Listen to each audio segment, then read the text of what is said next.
오늘 말씀을 시작하기 전에 여러분께 한 가지의 질문을 드리고 싶습니다. 우리가 어떤 한 사람을 바라볼 때 정말 그 사람이 어떤 사람인지 무엇을 보면서 우리가 그 사람을 알 수가 있겠습니까? 우리는 아마 그 사람의 겉모습만을 바라볼 것입니다. 경영학자들이 하는 말이 있습니다.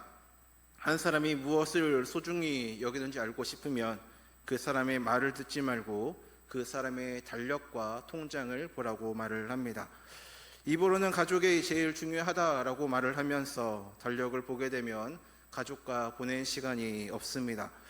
또 건강이 최고다라고 말을 하고 있는데 지출 내역을 바라보게 되면 건강을 위해 쓴 돈은 없고 몸을 상하게 하는 데 쓴 내역들이 더 많은 것을 보게 됩니다. 말은 얼마든지 꾸며낼 수 있습니다. 그러나 그 사람의 삶에 남은 흔적은 꾸며낼 수가 없습니다. 요즘 우리가 사는 그 시대는 누구보다 자신을 잘 포장하며 사는 그런 시대입니다. SNS 프로필 사진은 제일 잘 나온 사진을 올리고 남에게 보이는 모습은 늘 정성껏 다듬고 있습니다. 그런데 참으로 이상합니다. 포장은 점점 화려해지는데 정작 나는 어떤 사람인가 라는 질문 앞에서 우리는 점점 자신이 없어집니다. 보이는 나와 실제의 나 사이의 거리가 멀어질수록 우리의 마음은 더욱더 공허해지는 것을 보게 됩니다. 우리의 신앙도 이와 마찬가지입니다. 우리는 신앙을 말로 표현하는 데 늘 익숙해져 있습니다. 저는 하나님을 믿습니다. 저의 삶의 주인은 예수님이십니다 라고 말은 합니다. 이렇게 고백을 하고 또한 이 고백도 또한 귀중합니다.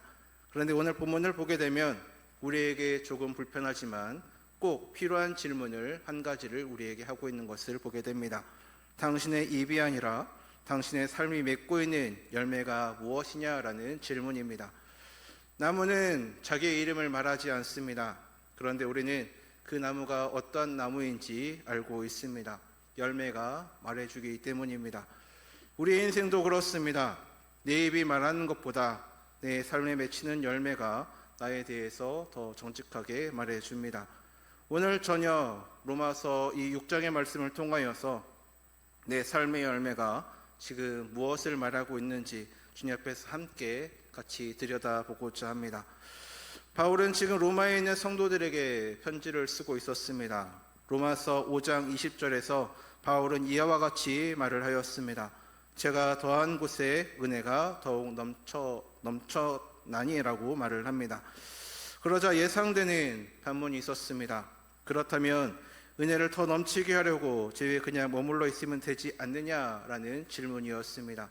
그러면서 로마서 6장은 바로 이 질문에 대한 바울의 대답입니다. 바울은 단호하게 말을 합니다. 그럴 수 없다라고 단호하게 말을 합니다. 왜 그럴 수 없습니까? 죄에 대하여 죽은 우리가 어찌 그 가운데 살 수 있겠느냐라는 것입니다. 그리고 오늘 본문 12절부터 바울은 그 대답을 우리의 삶의 실제 자리로 가지고 온 것을 보게 됩니다. 오늘 본문을 이해하려면 당시 로마의 그 시대를 우리는 알아야 할 것입니다. 바울이 편지를 쓸 무렵 로마 제국의 인구의 약 3분의 1이 노예였다라고 학자들은 말을 합니다. 로마 성도들에게 종이라는 단어는 책에서나 보는 그런 개념이 아니었습니다.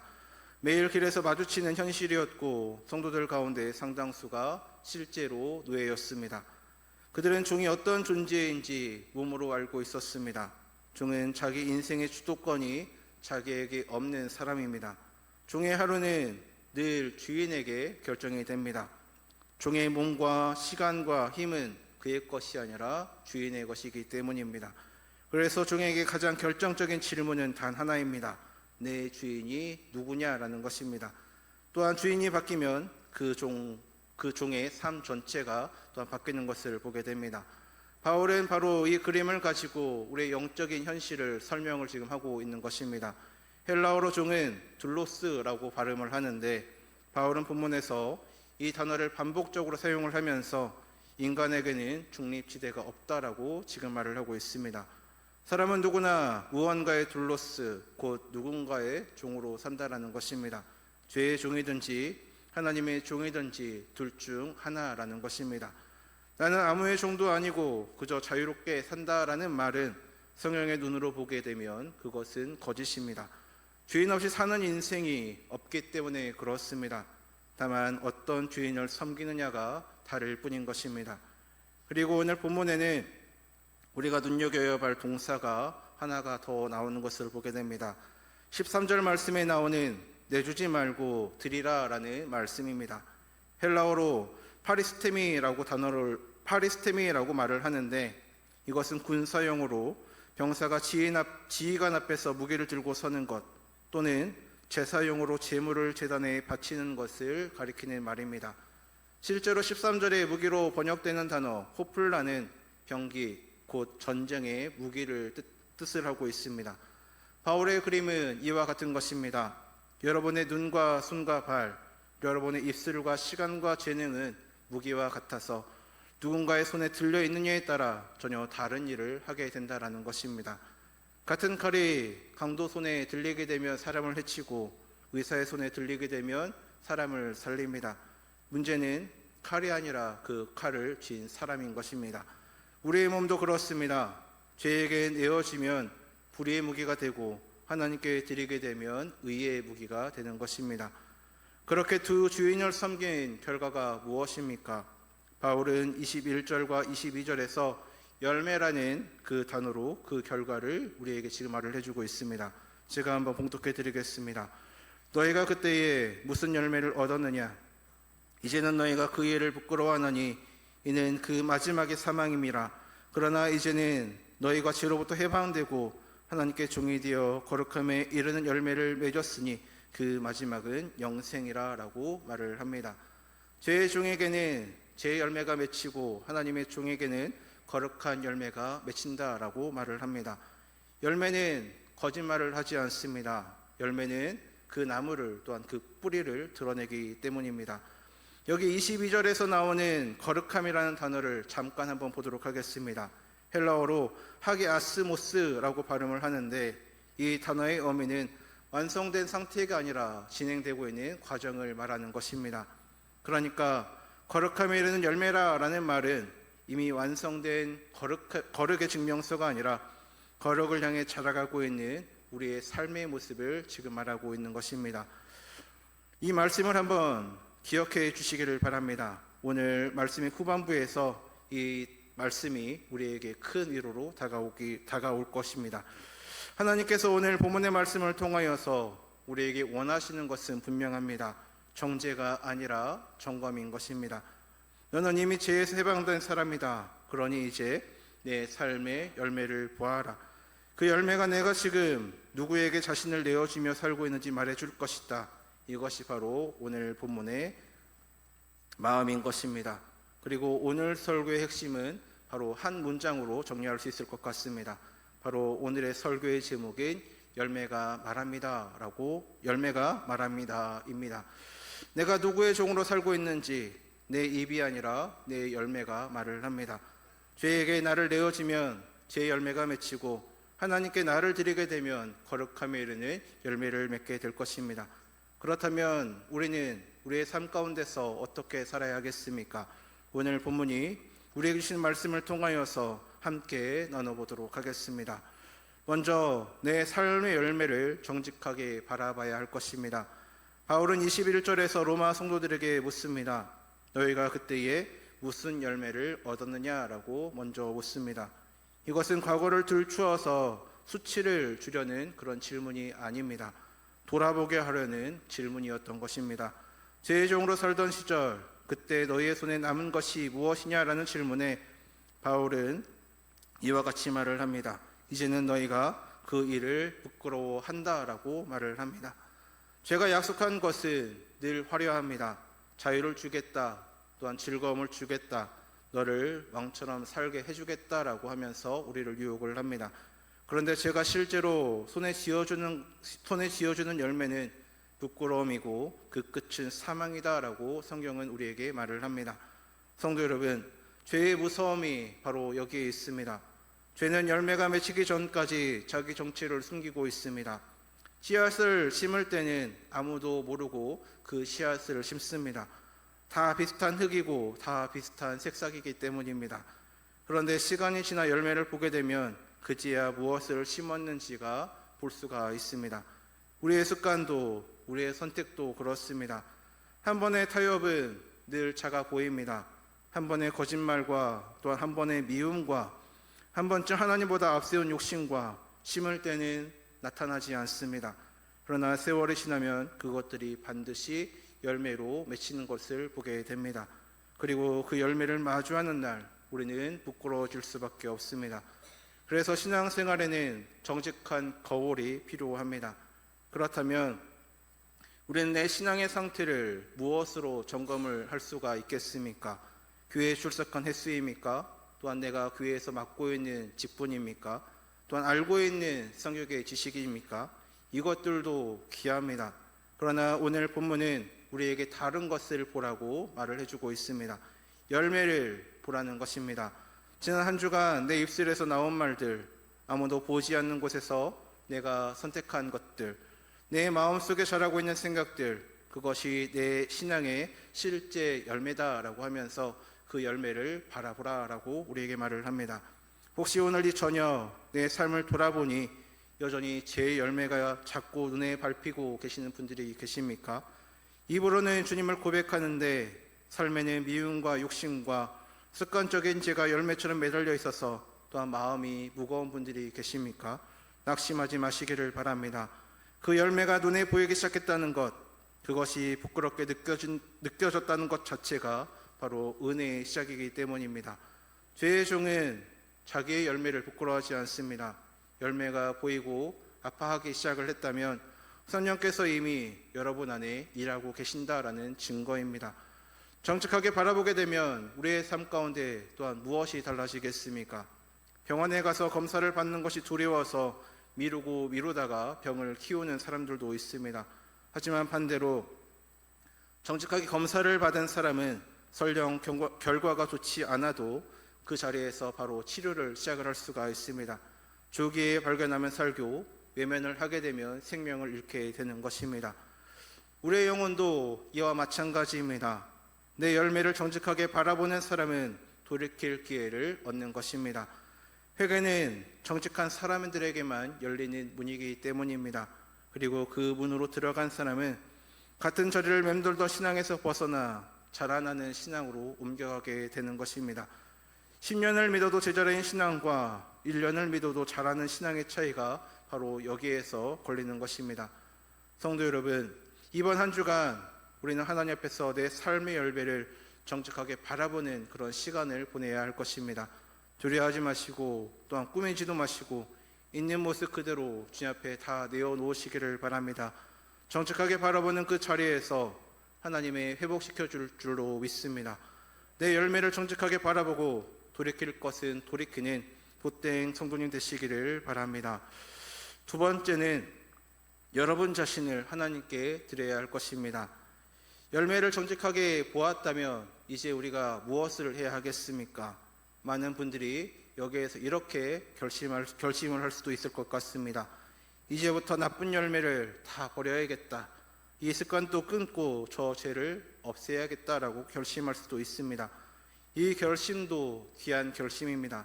그런데 성도 여러분, 나쁜 나무에 달린 그 나쁜 열매를 다 따버리게 되면 그 나무가 좋은 나무로 변하는 것이겠습니까? 아닙니다. 다음 해에 똑같은 열매가 똑같이 열릴 수밖에 없습니다. 열매는 따는 것으로 바뀌지 않습니다. 나무가 바뀌어야 그 나무의 열매가 바뀌게 되는 것입니다. 그래서 바울은 열매를 따라고 하지 않고 전혀 다른 것을 명령을 하고 있습니다. 13절 말씀을 보면 오직 너희 자신을 죽은 자 가운데서 다시 살아난 같이 하나님께 드리며 너희 지체를 의의 무기로 하나님께 드리라 라고 말을 합니다. 드리라 라고 하는 것입니다. 병사가 지휘관 앞에 서듯 제물이 제단에 올려지듯 나 자신을 하나님께 내어 드리라 라는 것입니다. 거룩한 삶의 비결은 죄와 씨름하는 데 있지 않고 나를 하나님께 드리는 데 있습니다. 어두운 방에서 어둠을 몰아내려고 빗자루를 들고 밤새 쓸게 되면 어떻습니까? 그 어둠은 쓸려 나가지 않습니다. 그런데 불을 켜는 순간 그 어둠은 순식간에 물러나는 것을 보게 됩니다. 죄와의 싸움도 그렇습니다. 죄를 안 지으려고 이를 악무는 싸움으로는 그것을 이겨낼 수 없습니다. 나를 하나님께 드려서 내 삶에 하나님의 빛이 켜질 때에 그 어둠이 물러가게 되는 것입니다. 그러면 드리는 것은 구체적으로 무엇입니까? 바울은 추상적으로 말을 하지 않고 있습니다. 너희 지체를 드리라 라고 말을 하고 있습니다. 지체 곧 몸의 각 부분을 드리라라는 것입니다. 신앙은 마음의 문제로 끝나지 않습니다. 몸의 문제입니다. 내 눈으로 오늘 무엇을 보는 데 쓰는가? 내 입술로 오늘 누구를 세우는 데 또한 쓰고 있는가? 내 손과 발이 오늘 어디를 향해 움직이고 있는가? 내 스마트폰을 쥔 엄지손가락이 오늘 무엇을 누리고 있는가? 이것이 바로 드림의 현장인 것입니다. 아침에 눈을 뜨면서 주님, 오늘 제 눈과 입과 손과 발을 주님께 드립니다 라고 하고 하루를 시작하는 것, 또한 회사에서 또한 가정에서 결정적인 순간마다 이 일에 나를 죄에게 내어줄 것인가, 하나님께 드릴 것인가 라고 먼저 묻는 것입니다. 거창한 것이 아니어도 괜찮습니다. 하루하루의 작은 드림이 쌓여서 우리의 인생의 방향이 되는 것입니다. 그리고 13절에서 놓치지 말아야 될 말씀이 있습니다. 죽은 자 가운데서 다시 살아난 자 같이 드리라라는 것입니다. 순서가 중요합니다. 드려서 살아나는 것이 아니라 이미 살아났기 때문에 드려지는 것입니다. 우리는 하나님의 종이 되기 위해 애쓰는 사람이 아니라 이미 주인이 바뀐 사람으로서 새 주인께 합당하게 사는 사람이 되어야 할 것입니다. 이것이 세상의 종교와 우리 그리스도교의 차이인 것입니다. 세상의 종교는 잘 살아야 받아들여진다라고 말을 하지만 우리 기독교회는 이미 받아들여졌으니 이제 그분께 살아드려라라고 말을 하고 있습니다. 나를 하나님께 드리게 되면 그렇다면 무엇이 달라지겠습니까? 같은 하루인데 전혀 다른 하루가 되게 될 것입니다. 똑같이 출근을 하고 똑같이 밥을 짓고 똑같이 사람을 만나는데 그 시간의 의미가 달라지게 될 것입니다. 내 직장이 생계의 현장에서 하나님을 섬기는 제단이 되고 내 가정이 부담의 자리에서 사명의 자리가 될 것입니다. 그리고 그 가운데 또한 놀라운 일이 일어나게 될 것입니다. 그렇게 자신을 드리며 사는 사람들에게 끊으려고 그렇게 애써도 안 끊어졌던 그 죄가 어느 순간부터 힘을 잃기 시작할 것입니다. 왜 이와 같이 되겠습니까? 하나님으로 채워진 자리에는 제가 들어올 자리가 없기 때문에 그렇습니다. 물론 하루아침에 이와 같이 완전해질 수는 없습니다. 그러나 방향이 분명한 사람은 반드시 달라질 수 있습니다. 6달 뒤, 1년 뒤에 돌아보게 되면 내가 이렇게 변했구나 라고 하면서 스스로 놀라는 날이 다가올 것입니다. 성도 여러분, 죄를 이기려고 집만 붙들고 씨름하지 마시기를 바랍니다. 눈에 들어 하나님을 바라보시고 오늘 이 저녁부터 여러분의 눈과 입과 손과 발을, 여러분의 시간과 마음을 하나님께 드리시기를 바랍니다. 매일 아침 나를 새 주인께 내어드리는 그 작은 습관을 통하여서 우리의 삶 전체가 의의 무기로 쓰임받는 복된 성도님 되시기를 바랍니다. 마지막 세 번째는 완성이 아니라 방향을 바라봐야 할 것입니다. 거룩함이 이르는 열매라는 말씀 앞에서 솔직히 부담감을 느끼는 분들이 계실 것입니다. 나 같은 사람에게 무슨 거룩한 열매가 있겠느냐, 나는 아직도 넘어지고 나는 아직도 부족한데 라고 하면서 말입니다. 그런 분들에게 오늘 본문은 뜻밖의 위로를 또한 주고 있습니다. 처음에 말씀드렸던 22절의 거룩함, 완성된 상태가 아니라 진행되는 과정을 가리키는 단어다라고 말씀을 드렸습니다. 성경이 말하는 거룩함의 열매는 이미 다 이루었다라는 그 증명서가 아니라 하나님을 향해 자라가고 있다라는 방향의 증거입니다. 성도 여러분, 우리 명함교회 앞마당과 주차장에 무엇이 있는지 아십니까? 감나무가 있습니다. 감나무가 있는 것을 다들 알고 계실 것입니다. 가을이 되어야 주홍빛으로 탐스럽게 익은 감이 주렁주렁 열리는 것을 보게 됩니다. 그런데 오늘 예배를 마치고 한번 유심히 한번 바라보시기를 바랍니다. 그런데 너무 지금 캄캄해져서 잘 안 보이실까봐 제가 사진을 준비를 했는데 사진을 한번 보여주시겠습니까? 빨간색으로 표시를 해놨습니다. 지금 이 7월에도 잎사귀 사이에는 아주 조그마한 초록색 감들이 벌써 열매를 맺힌 것을 보게 됩니다. 아직은 작습니다. 먹고 싶다라고 해서 지금 따서 먹게 되면 우리 얼굴이 찌그러질 수밖에 없습니다. 그런데 그 작은 초록감을 보고 이건 열매가 아니다라고 말할 수 있는 사람이 있습니까? 없습니다. 이것은 분명한 열매입니다. 다 익지 않았을 뿐 이미 열매인 것입니다. 그리고 그 작은 감이 달려있다는 사실이 무엇을 또한 증명을 합니까? 이 나무가 살아있다는 것, 그리고 이 나무가 감나무라는 것을 우리에게 증명을 해주고 있습니다. 거룩함의 열매도 이와 똑같습니다. 완성된 모습만이 열매가 아닙니다. 하나님을 향해 방향을 잡고 자라가는 그 과정이 이미 열매인 것입니다. 작년보다 조금 더 깊어진 기도, 예전 같으면 도저히 용서 못했을 사람을 향해 조금 더 넉넉해진 그 마음, 이전보다 조금 더 담대해진 신앙의 고백, 말씀 앞에서 조금 더 순종을 해보려고 하는 그 마음, 죄를 지었을 때 예전처럼 가볍게 넘기지 못하고 하나님 앞에서 돌이키려고 하는 그 모든 태도, 이것들이 다 열매인 것입니다. 아직 작고 아직은 떫어도 그것은 여러분이 하나님께 속한 나무라는 살아있는 증거의 모습입니다.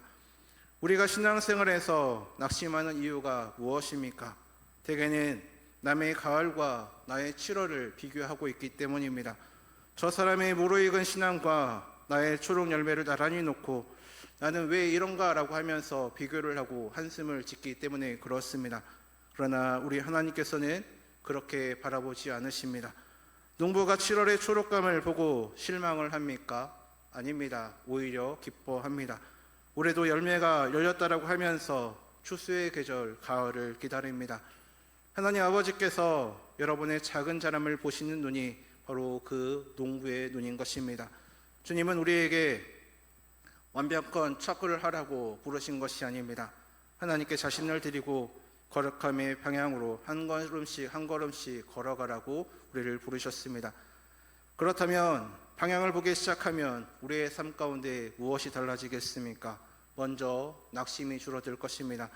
완성만 바라보는 사람은 넘어질 때마다 역시 나는 안 된다라고 하면서 주저앉지만 방향을 보는 사람은 넘어져도 다시 일어나서 그 방향을 바라보며 걷게 됩니다.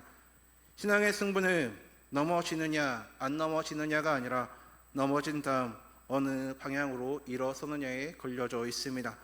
또 하나 방향을 보는 사람은 작은 순종을 또한 무시하지 않게 됩니다.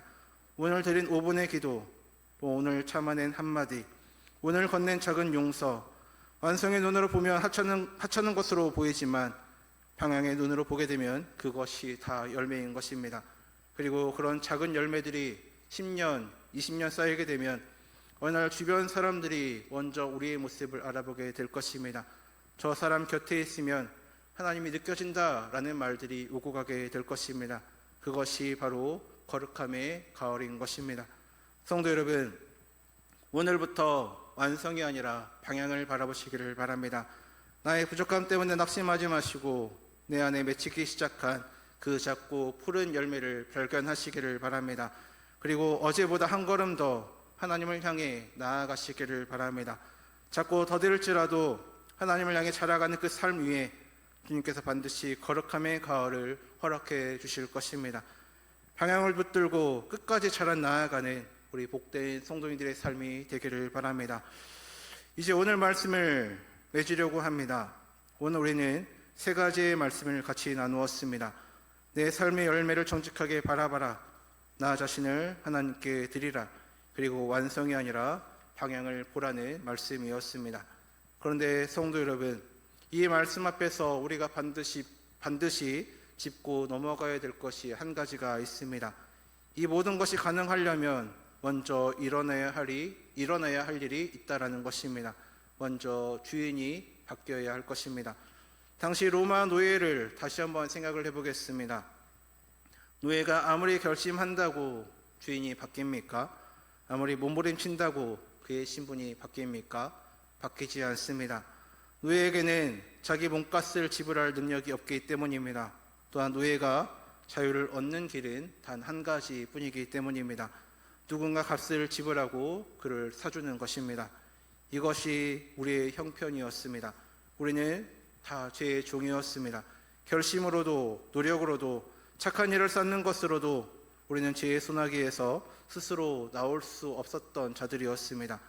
인간의 문제는 나쁜 열매 몇 개가 아니라 잘못된 주의 날에 매여 있는 신분 그 자체가 문제인 것입니다. 그런데 하나님께서 그 문제를 해결해 주셨습니다. 그 값을 지불해 주셨습니다. 23절 말씀을 보게 되면 죄의 삭은 사망이요 하나님의 은사는 그리스도 예수 우리 주 안에 있는 영생이니라 라고 말씀을 하고 있습니다. 여기서 삭시라는 단어는 당시 군인이 복무의 대가로 받던 그 품삯을 가리키는 말입니다. 죄를 섬기던 종에게 죄가 지불하는 정당한 품삯, 그것이 사망인 것입니다. 그런데 보시기를 바랍니다. 그 사망의 그 삭을 누가 받으셨습니까? 우리가 아니라 예수님께서 받으셨습니다. 죄를 섬긴 것은 우리였는데 그 품삯은 예수님이 십자가에서 대신 받으셨습니다. 아무 죄 없으신 그 하나님의 아들이 우리의 몸값이 되어 십자가에 달리셨습니다. 그리고 그 십자가에서 우리 옛 주인과의 관계가 다 끊어져 버렸습니다. 그리고 사흘 만에 주님이 죽은 자 가운데 다시 살아나셨을 때 우리는 그분과 함께 새 생명 가운데로 옮겨졌습니다. 부활하신 주님이 우리의 새 주인이 되어주신 것입니다. 그래서 23절의 대조가 이토록 놀라운 것입니다. 제가 주는 것은 삭시인데 하나님이 주신 것은 은사, 곧 선물인 것입니다. 삭은 일할 만큼 받는 것이지만 선물은 값없이 받을 수 있습니다. 우리가 받아야 할 삭은 주님께서 가져가시고 받을 자격 없는 선물은 우리에게 주셨습니다. 이것이 바로 복음입니다. 성도 여러분, 우리가 거룩하게 살아서 하나님의 자녀가 된 것이 아닙니다. 십자가와 그 부활로 이미 우리가 하나님의 자녀가 되었기에 이제 거룩함의 열매가 맺혀져 나아가는 것입니다. 열매가 뿌리를 만드는 것이 아니라 뿌리가 열매를 만듭니다. 그리고 우리의 뿌리는 이제 예수 그리스도이십니다. 그러므로 성도 여러분, 오늘 저녁 집으로 돌아가시는 길에 다시 한번 감나무의 열매를 바라보시기를 바랍니다. 잎사귀 사이에 그 작고 푸른 열매를 보시면서 기억하시기를 바랍니다. 나는 값주고 사신받은 사람이다. 내 주인은 이제 죄가 아니라 나를 위해 십자가를 지시고 부활하신 예수 그리스도시다. 그러니 내 삶에는 이제 다른 열매가 맺혀갈 것이다. 비록 오늘은 작고 떫을지라도 나를 심으시고 가꾸시는 그 농부신 하나님께서 반드시 나의 가을을 완성해 갈 것이다 라고 하면서 믿음으로 나아가시기를 바랍니다.